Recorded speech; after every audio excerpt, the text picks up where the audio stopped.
This morning I woke up beautiful again and craving attention, so I decided to make some bitches mad from scratch.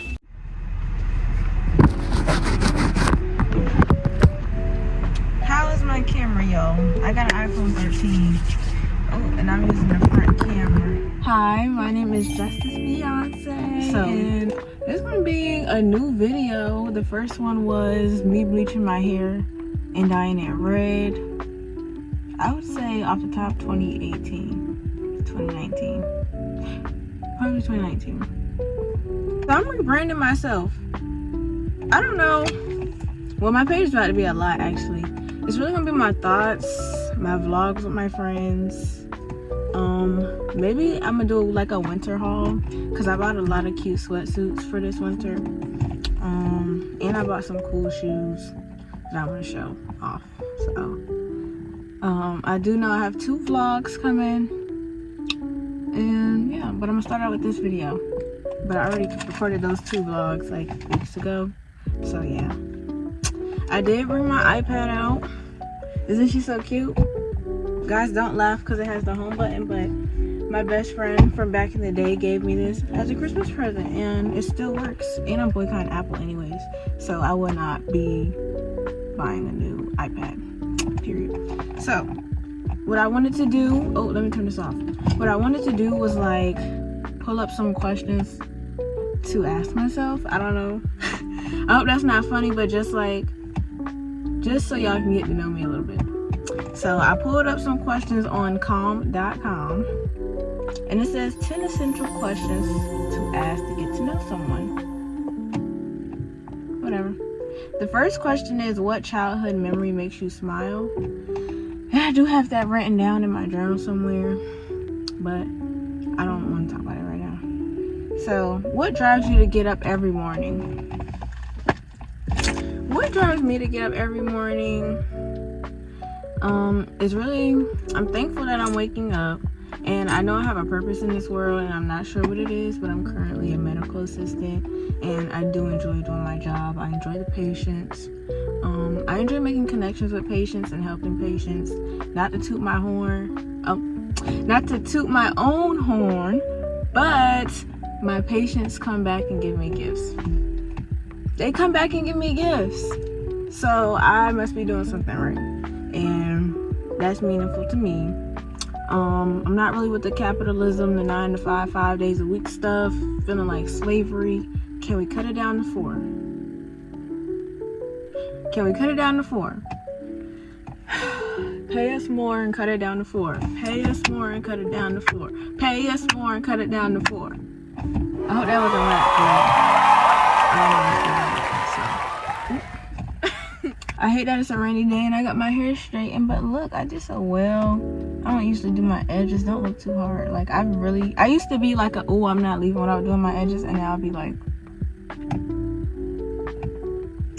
that's what I'm saying. I feel good today because I actually done myself up. Like, this is effort. Y'all don't know. This is effort. Okay. So, I'm going to start out with these questions. Oh, I already answered number 2. What drives you to get up every morning? All right, we're going to number 3. How do you spend your free time? I really spend my free time learning or researching things because I'm passionate about a few things, maybe a lot, but I'm passionate about human rights, Black history, specifically like the African diaspora.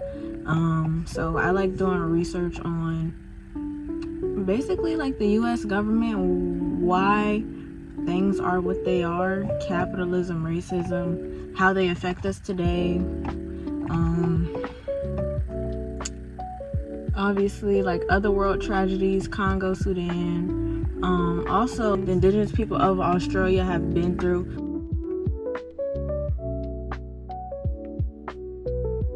Like there are documentaries of what is going on currently. Basically, I'm passionate about why things are the way they are and how they get away with genocide all around the world. Never mind. Yeah, honestly, the control and the brainwash of the world, the anti-blackness of the world. Shit. What was the question? Oh yeah, and how else do I spend my free time? So I also spend my free time hanging out with my friends. 9 times out of 10, we're going out to eat, going to the club, or find something to do, like bowling. We went to Washington, D.C. this other weekend, and that is one of the vlogs. We went to an African American museum.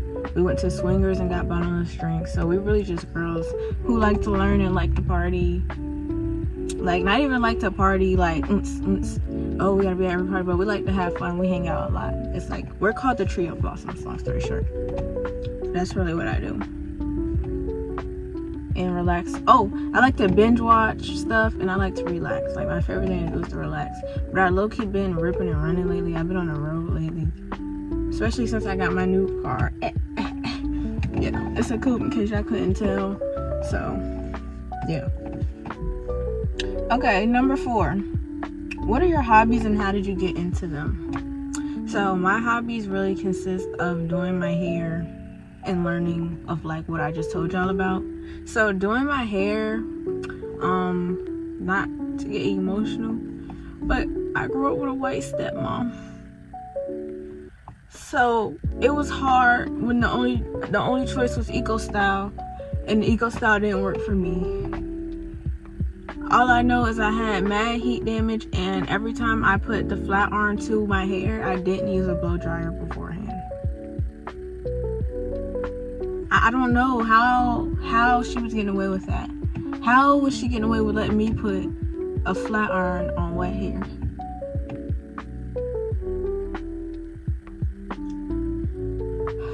I'm gonna need a second. So yeah, I didn't know how to do my hair. My dad and my stepmom broke up. Then I moved with my mom, and we were trying to use the products that worked for her hair on mine, because she has like thin curly hair. Didn't work. We're not working. I tell you like this, they were not working. So then we got the Black Got to Be gel, and she was just throwing that motherfucker on me in the loads, in the tons. She was throwing it on there after I washed my hair. So the fact that my hair was wet and she was throwing that on there, and we would do like 2 buns.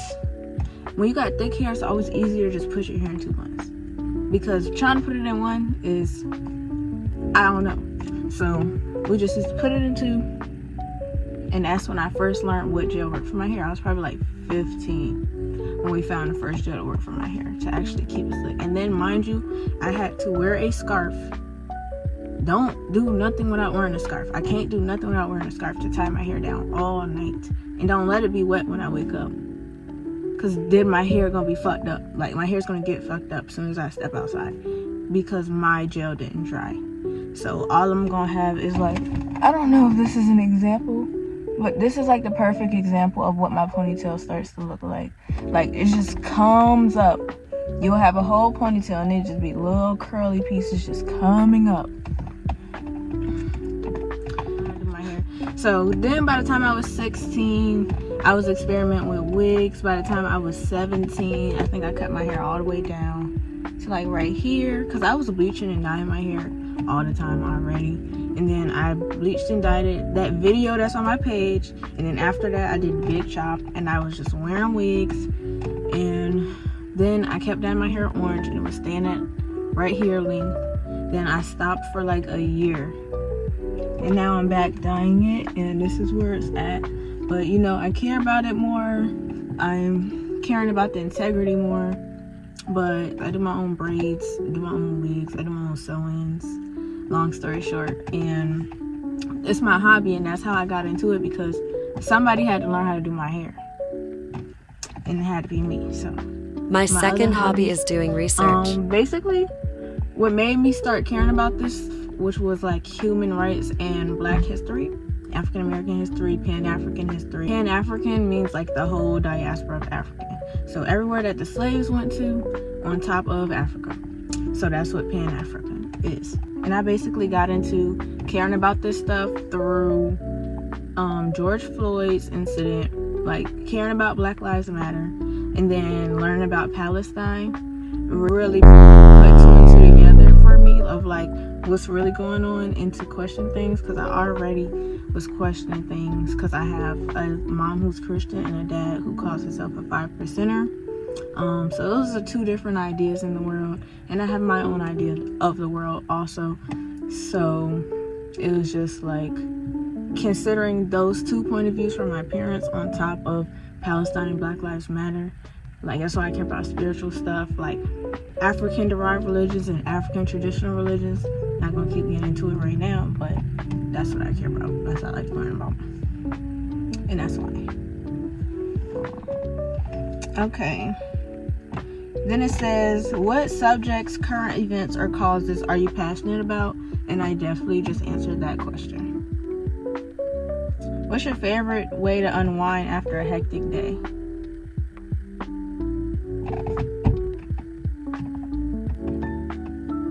That's all I got to say. If you could visit any place in the world, where would it be and why? I would definitely want to see this African country, which is like on the coast of Africa. I think it's Namibia, but I'm gonna definitely make sure I correct myself if it's not. But it's where the desert meets the sea, and I just want to see where the desert meets the sea. Also, I followed this girl on TikTok once upon a time, and I got her on YouTube, and she went to Antarctica. So I would like to take that trip to Antarctica. She went on a cruise, and they had activities every day outside of the boat, obviously, on Antarctica's land. They had activities every day. So I would want to see those too. What book or movie left a lasting impression on you? Well, I'm currently reading this book called Many Lives, Many Masters. And it's kind of leaving an impression on me. It's about psychotherapy that basically results in discussing reincarnation. So it's this therapist who's done a whole lot of therapy work, from working in the hospital in the psychiatric unit to taking on patients to this field of psychiatry to that field of psychiatry. And then he comes across a girl who basically can't figure out what's wrong with her. He's like doing the psychotherapy to like talk about traumatic events, but once she does all of that, like, he feels like he's pulled as many traumatic events as he could out of her, and she hasn't gotten better. Then he started doing research and started doing, I don't know what it's called, y'all, reincarnation psychotherapy. Let's just call it that, reincarnation psychotherapy. So basically he was just hypnotizing her into talking about her past, as in past lives. And so that is definitely sticking with me, because in that book, well, when she dies in her past life, whichever past life it is, because she's had a whole lot, like, since the caveman times, when she passes, it seems like she goes to another dimension where it's these people called the masters that talk to the therapist, and like they change their tone and they make sure they say that they are not her. I hope the FBI is not listening, y'all, because I'm about to get on the road. I hope the FBI is not listening, because I'm about to get on the road, y'all. So basically the masters start talking to him about how his dad passed and how his son passed that was only like 20 days old. So he had like complications after he was born. And basically the girl Catherine, who he was doing the therapy for, she would have had no knowledge of that, because it wasn't like public news or anything. It was just like family tragedies. And it was the fact that the masters brought it up, and the masters were saying stuff like, this is for you to him. Yeah, y'all, that's leaving an impression on me. Because what you mean, this is for you? He's like, what should I know? They're like, you'll know within time. So yeah, that shit's getting scary. That shit is getting scary. And it's getting dark out here, y'all. It's only fucking, let me see, 5:30. I'll tell y'all, I'm gonna definitely miss when the summer, I'll definitely miss the summer, and I'll definitely be happy when the summer comes. Cause y'all, it's getting dark in here. Let's see. Alright, y'all, I'm gonna go like this for the rest of the video, because Because the last question is, who do you look up to and why? I'm gonna say nobody right now. I do be on my spiritual stuff, and I find like my little spiritual things that resonate with me. I find ladies on the internet, but I don't necessarily look up to them, but I do look to them for some guidance. Does that make sense? Yeah, so that was about 8 questions that I did answer, 8 or 7. And this was the Get to Know Justice Beyonce first. This is the Get to Know Justice Beyonce, comma, first video on the channel, comma, actual second video, but actually get to know me, comma, video, comma.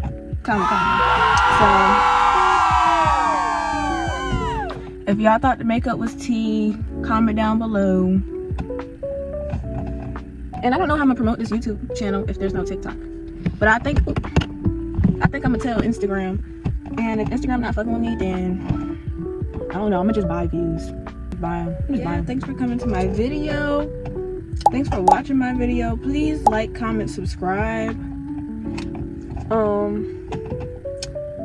And I have to go make my intros for my other videos, and it's already dark, so bye.